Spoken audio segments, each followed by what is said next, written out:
menu ko for today is shrimp with cauliflower. Ayan. May natira lang kasi akong gulay. Medyo mag-goodbye na siya. Kaya naman niluto ko na siya.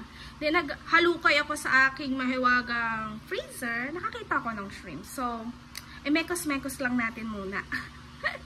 Mahalaga may gulay. Ayan. Kaya naman tara guys, luto na tayo.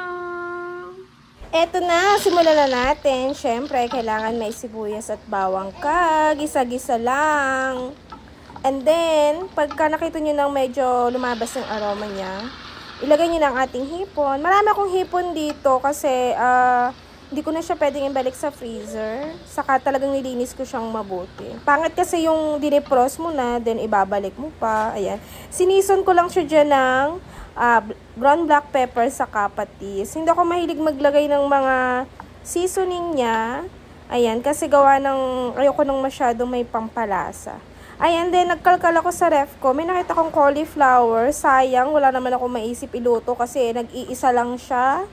Gagawin ko sana siyang ibang recipe para sa inyo. Kaya lang ukulangin.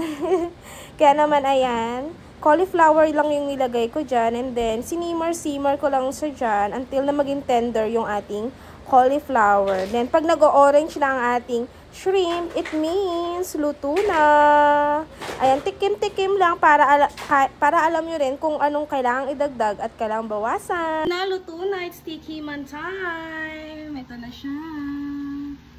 Yan, tikman natin. Medyo super hot pa siya. Sana akong mapasok.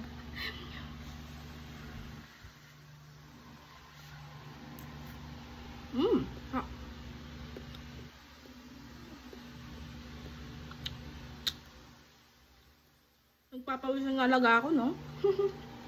Masarap siya. Yummy. Maraming recipe sa cauliflower. Pwede kayong gumawa dyan ng cauliflower rice, baked cauliflower, yan. Pero masarap talaga, cauliflower rice. Kaya lang konti lang kasi yung cauliflower ko, nag-iisa lang. So, parang mabibitin lang ako. Kaya ganito na lang yung ginawa ko. Konti lang yung lumabas na gulay, pero ang dami kong shrimp, no? Ayan. And then, yung shrimp ko, dapat gagawin ko dyan, parang tempura para sa husband ko. Kaya lang, ako na lang muna. May shrimp pa naman akong tinira para sa kanya. Ito na siya, guys. Make sure kapag ka, nagluluto kayo ng shrimp, kailangan malinis siya para wala yung masamang elemento niya sa loob. Masarap siya kainin.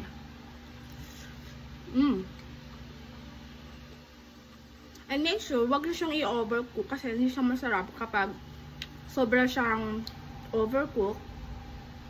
Maganda, tender lang siya. Ayan siya. Yummy. Simpleng ulam. At masarap. Kaya naman guys, mabilaw kanta ako. Thank you for watching. See you in my next video. Bye!